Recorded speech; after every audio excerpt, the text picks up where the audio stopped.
Many ancient cultures like to build walls with the goal of defending their kingdoms or empires against foreign invaders. The most impressive example is quite likely the Chinese wall, which actually is a series of multiple different walls which were built throughout various stages of the Chinese kingdoms and empire. The earliest portions were built as early as the 5th century BC, whereas the latest portions were built as late as the early to mid 17th century AD. But there are plenty of other examples of long fortification walls. The Sumerians already built a 100-mile-long wall in the 21st century BC, 4,000 years ago. Even the Persians built a wall around the 5th century AD, which stretched for over 120 miles or 200 kilometers, which came to be known as the Great Wall of Gorgon. I'm sure there are many more examples of impressive fortification walls from antiquity, but listing them all would probably take an entire video. And so it is no wonder that the Romans too really liked to build great walls. Some of the most famous ones are probably Hadrian's Wall in northern Britain, built on orders of Emperor Hadrian from 122 AD onwards.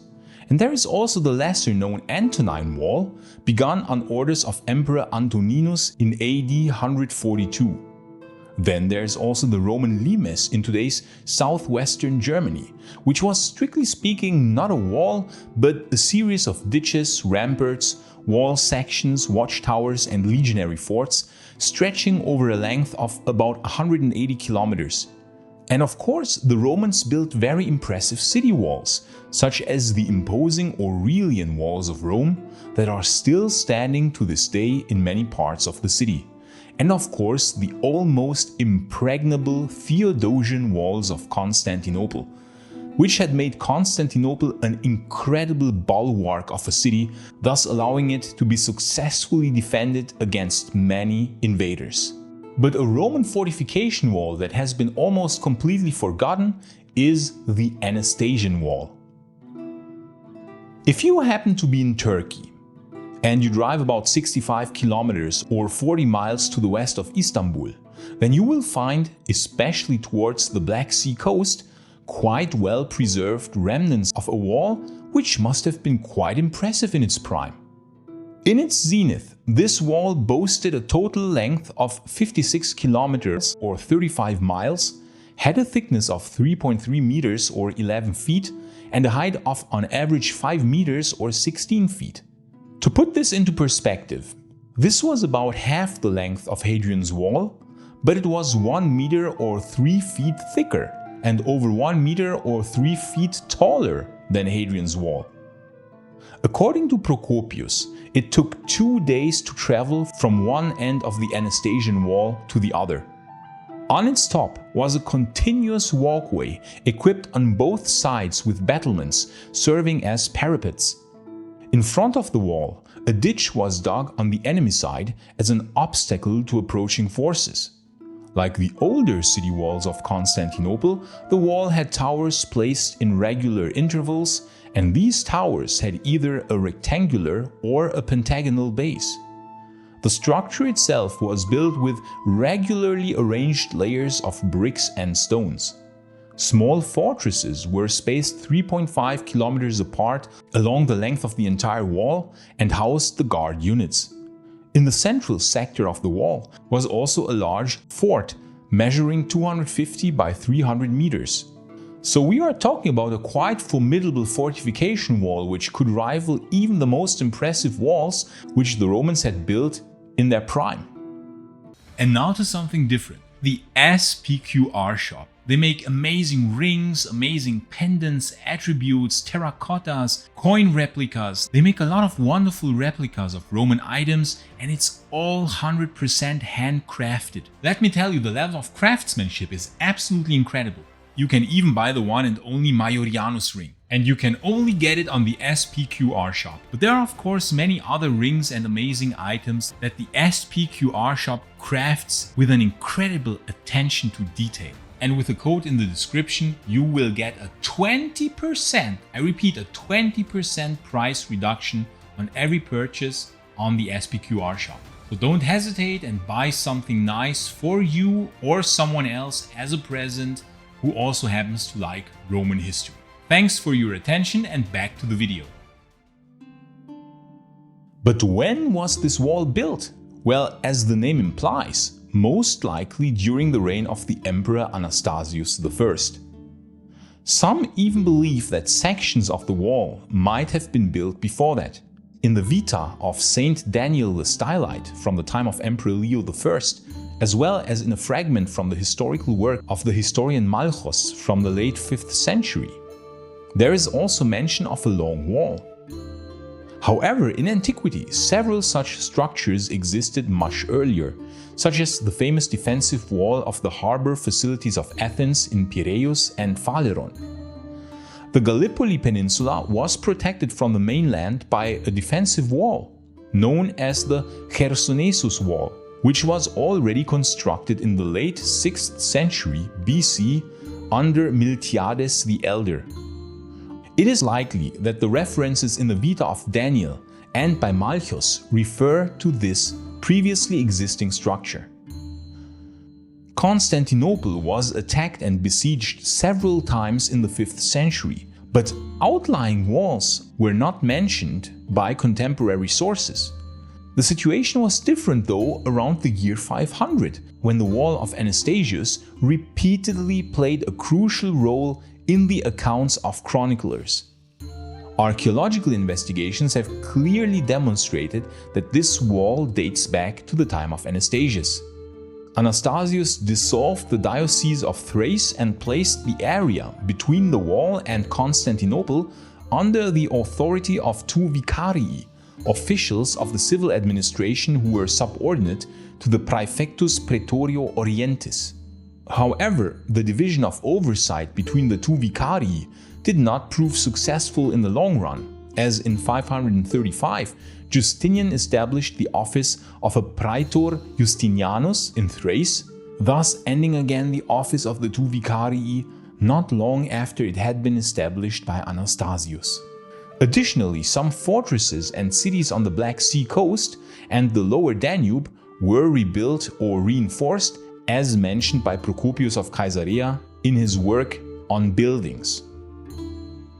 Due to its extraordinary length, it was, according to Procopius, very difficult to man the entire length of the wall.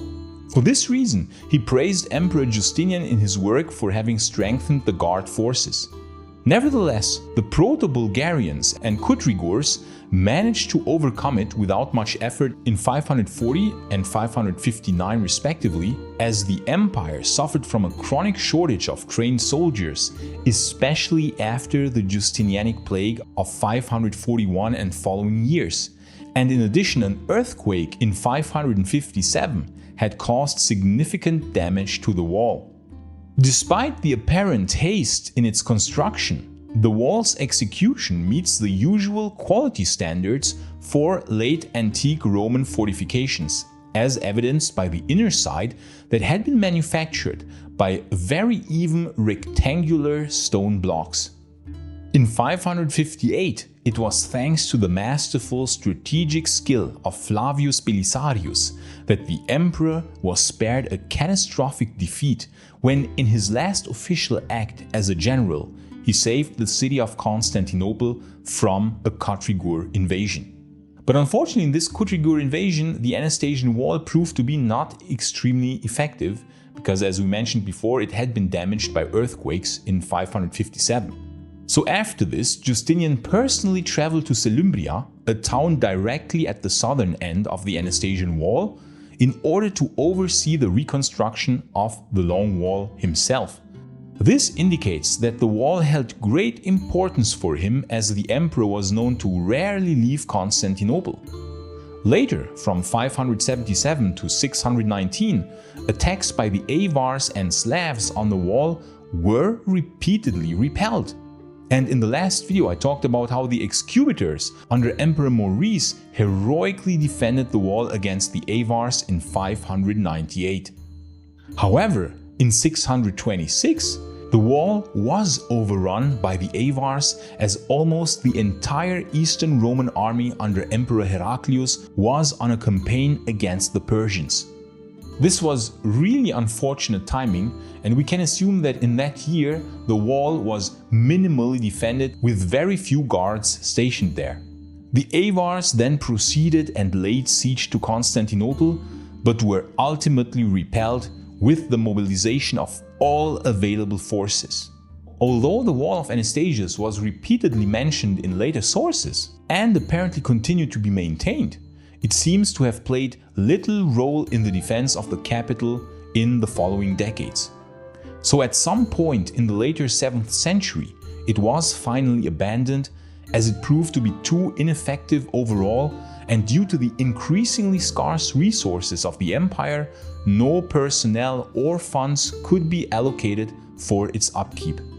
So after the 8th century, the wall was increasingly used as a quarry by the surrounding population, which significantly accelerated its decay.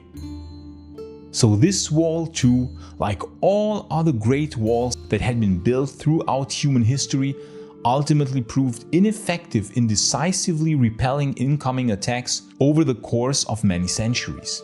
For as soon as the empires that had built these walls faced trouble elsewhere, manning and upkeeping these walls would prove more and more difficult, and so foreign invaders were ultimately able to storm them at some point. And yet, the Anastasian Wall remains until this very day a testament to the power and ingenuity of the Eastern Romans and their impressive defensive abilities, rivaling in their scale and precision even the construction works of the old Romans centuries before them. If you liked this video, please consider supporting this channel via Patreon or via a YouTube membership, because it is your support which makes this channel possible. And I would especially like to thank our new Sol Invictus supporter Kyle Howe. Thank you so much, Kyle Howe, for supporting this channel in such a generous way. I really cannot thank you enough. And I would also like to thank our two new Kaiser supporters, Frank Dakai and Jack Barry. Thank you so much, Frank Dakai and Jack Barry, for supporting Maiorianus. I really appreciate it a lot. And if you want to learn more about the Excubitors and their epic fight to defend the Anastasian Wall, you can watch this video in the upper right corner. But if you want to learn why the Eastern Roman Empire survived so much longer than the Western one, you can watch the other video in the lower right corner. I say thanks again to all friends of Roman history, gratias tibiago and bene valete.